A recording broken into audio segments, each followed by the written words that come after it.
Hello friends, అందరికీ నమస్కారం. ఈ తెలుగు లైఫ్ స్టోరీ వింటున్న ప్రతి ఒక్కరికి మనస్ఫూర్తిగా కృతజ్ఞతలు. అలాగే విశ్వానికి కృతజ్ఞతలు. మీరు వింటున్న ప్రతి ఒక్క స్టోరీ కావచ్చు, లేదా మోటివేషన్ స్టోరీ కావచ్చు, ఇది మనీ మంత్ర సబ్జెక్ట్. పూర్తిగా వింటే మాత్రం మీకు అర్థమవుతుంది.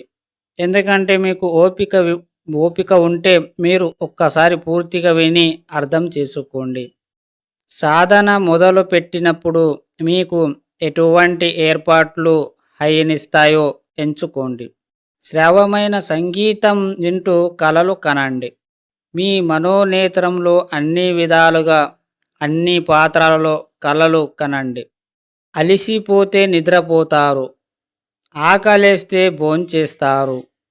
మీరు కలలు కంటే వాటిని వాస్తవం రూపం చెందుకుంటారు.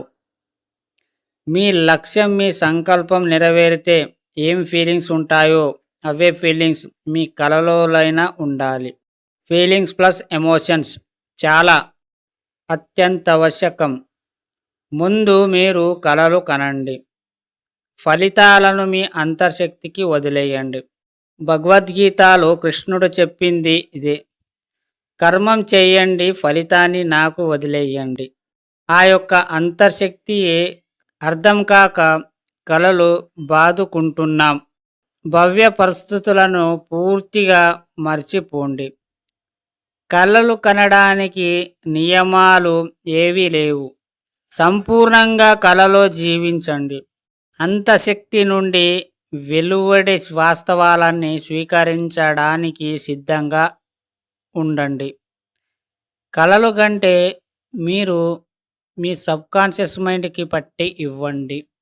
ఎందుకంటే మీరు కలలు కంటే మీ జీవితం ఏ విధంగా ఉండాలి అనేది కలలు కనండి, అదే విధంగా ఉంటుంది. మనకు మన మైండ్ని ఎక్కియాలి అంటే సబ్కాన్షియస్ మైండ్కి ఎక్కిపించినప్పుడు అది విశ్వం ద్వారా మీకు ఇవ్వడం జరుగుతుంది. మీరు ఏదైతే ఎక్కువ ఊగిస్తారో, మీరు ఏదైతే ఆలోచిస్తారో మీకు అలాంటివి మీకు ఇవ్వబడుతుంది. ఏదైనా ఒక మొదలు పెట్టినప్పుడు పని పాజిటివ్గా మీరు దాన్ని సక్సెస్ అయినట్టు ఊహించండి. ఒక బిజినెస్ స్టార్ట్ చేయకముందు ఆల్రెడీ చేసినట్టు ఊహించండి. ఒకవేళ చేసితే అది ఎలా నేను నడుచుకుంటాను, అది ఎలా రన్ చేయగలుగుతాను, అప్పుడు నేను ఏ విధంగా బిహేవ్ చేస్తాను అనేది ప్రతి ఒక్కటి మీరు బిజినెస్ మ్యాన్ లాగా కలలు కనండి. కలలు కనడానికి డబ్బులు అయితే ఖర్చు కావు. కేవలం నీవు కలలు కన్నది కూడా బయటికి చెప్పకండి. మీ లోపల మీరే మాట్లాడుకోండి. రాత్రి పడుకుంటారు కదా, అప్పుడు మీరు ఎలాగో కళ్ళు మూసుకొని పడుకుంటారు. కళ్ళు మూసిన వెంటనే నిద్ర అయితే రాదు. సో కళ్ళు మూసుకొని మీరు జస్ట్ ఇట్లా ఇమాజినేషన్ చేసుకోండి, లైఫ్ అంటే ఏంటి, నేను ఏ విధంగా ఉండగలను అని.